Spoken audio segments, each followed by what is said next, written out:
From Faith Forward Media, this is Healthcare Musings. I'm Dr. Hashem Hasabala. Welcome to Healthcare Musings, everybody. Happy to have you with me. Continuing on in our series on Healthcare Musings about AI and medicine, there is something that I read. There was two articles that I read on STAT. STAT is a medical publication to which I'm subscribed, and it's they talked about two aspects. And in fact, I'm going to have Terry Cameron, who is head of the Sound Physicians Advisory Services that helps with revenue cycle management and, inpatient, outpatient, and denials and appeals. Really, it's a great resource to talk about this, almost like the battle of the bots between insurance companies and clinicians and doctors and medical practices. So it's almost going to be like, the battle of the robots. So I'm going to get more about from his perspective. There's two aspects, and I reached out to both of these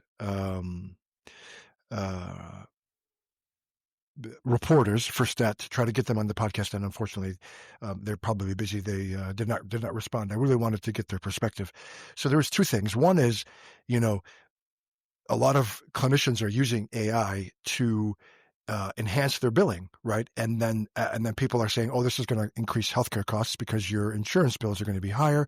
And if you have a higher insurance bill, then you're going to have a higher it's going to apply to your deductible and then your copay, and then you're going to end up, paying more. It's going to be higher healthcare costs. And I really took offense to that. I really did, because it's not like traditionally a lot of physicians underbill, right? They bill less than what they're entitled to bill because they don't want to make a mistake and then be accused of fraud. If an AI tool allows me, based on my documentation, to bill at a higher level, why is that a problem? Like, that really gets on my nerves. Like, I'm only getting the reimbursement to which I'm entitled based on my documentation. And the other way around, if my documentation doesn't support the level of billing, then it should be appropriately downcoded. And so it goes both ways, right? It's not fair to get downcoded only. It's only one-sided. No, your documentation doesn't support this higher level bill. We're going to downcode and you owe us money.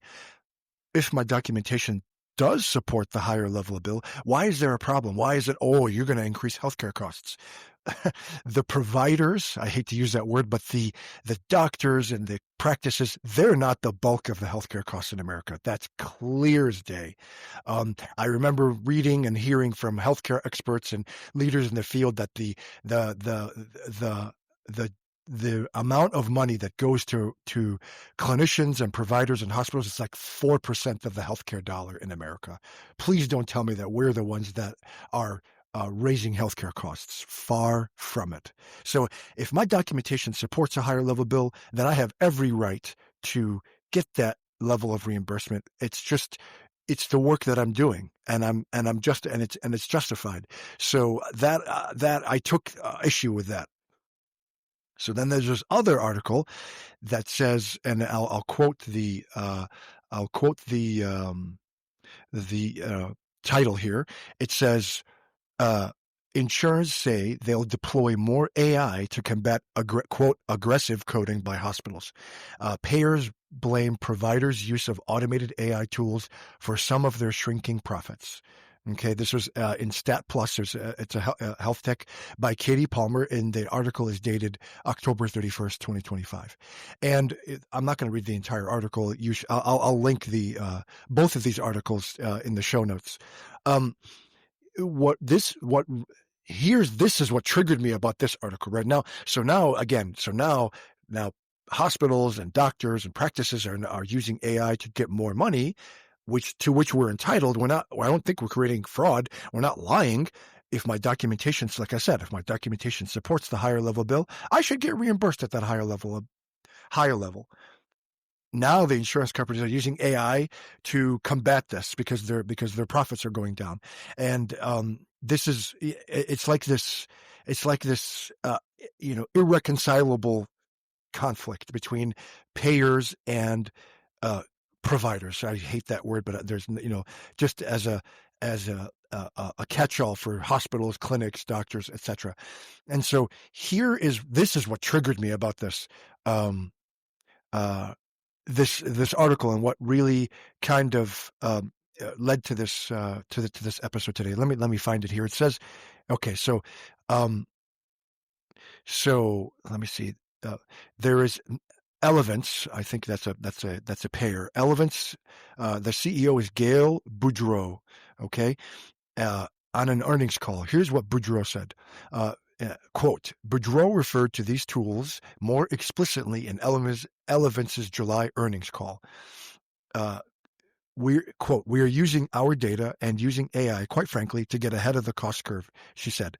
Some, quote, pockets of increased coding she attributed to hospitals, quote, using some AI-enabled coding tools that can increase documentation, acuity, and in turn, unit costs, unquote.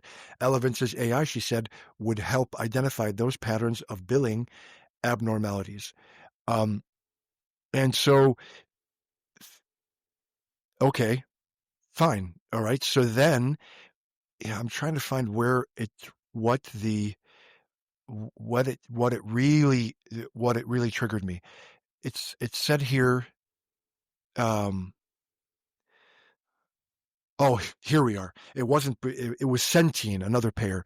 So Centene CEO Sarah London, she said at this Deutsche Bank summit, quote, if you think about hospital revenue cycle management systems, there have been some of these pockets where folks coming into the emergency department with a fever all of a sudden have sepsis, unquote. Okay, that really got on my nerves. And let me tell you why. That quote makes it seem like, oh, we're just calling something sepsis when it's not sepsis, right? And I've had other podcast episodes about sepsis and the definition of sepsis and everything like that. And knowing the definition, depending on the pair, that really got on my nerves. It's like, oh, someone comes in with a flu and a fever and I'm documenting them to be septic. No, we are forced to use an older definition by CMS, by the Center for Medicare and Medicaid Services. It's not our fault.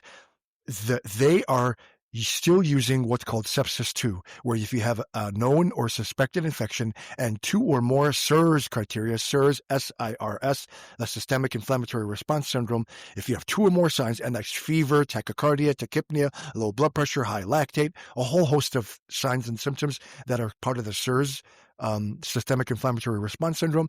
If you have 2 or more of these and a known or suspected infection, you have to call it sepsis by CMS. And if you don't, you're penalized by CMS now financially, because if they go back, and it's all retrospective, right? It's not prospective, it's retrospective. So somebody comes in with a pneumonia, they're febrile, they're tachycardic, and I don't document sepsis. Someone else will document sepsis, right? And then if we don't do all these things, we're going to fall out of compliance, and then we get penalized financially. So, they made it seem like, oh, we're just seeing a fever and calling it sepsis. No, they're making us call it sepsis because we are being held to an older definition of sepsis, and that just got on my nerves. And again, and so now they're using AI to try to combat this, and I see it all the time. I deal with tons of sepsis denials from insurance companies where they are disputing the whole notion that the patient had sepsis, and they're using now Sepsis 3, a more recent definition, which is not, it's now 9 years old. A more recent definition of sepsis, which is much stricter than the old CMS definition, and so that got on my nerves. And again, it's this. It seems like this is just inevitable. Like it's a zero-sum game, right? It's I don't see it any other way. How can it's a zero-sum game? It is the payers have the money, and the providers want the money. And so the providers are trying to get as much money as possible from the payers to which they're entitled. I don't think we should commit fraud. I don't think we should lie. I don't think we should inappropriately code. And the payers are doing everything they can to not pay. because then to maximize their profits. I don't know how this is reconcilable. I just in this kind of adversarial, and it's super adversarial. And then if they do pay, a lot of them come back later using AI to go back and say, hey, they actually didn't have sepsis. You owe us $5,000, or you owe us $10,000, and if you don't pay, we're just going to reduce your next bill by the $5,000 that you owe us. I don't know how you can reconcile this, and I'm going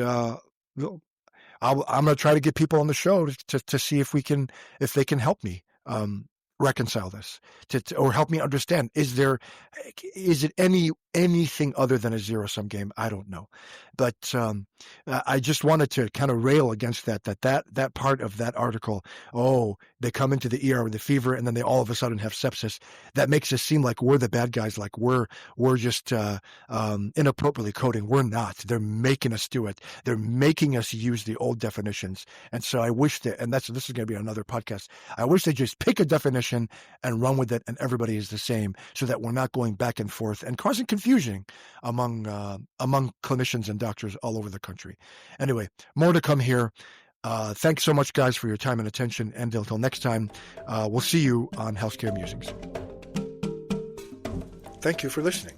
Sign up at healthcaremusings.com to get every episode delivered directly to your email. And please don't forget to leave a 5-star review. Thank you so much.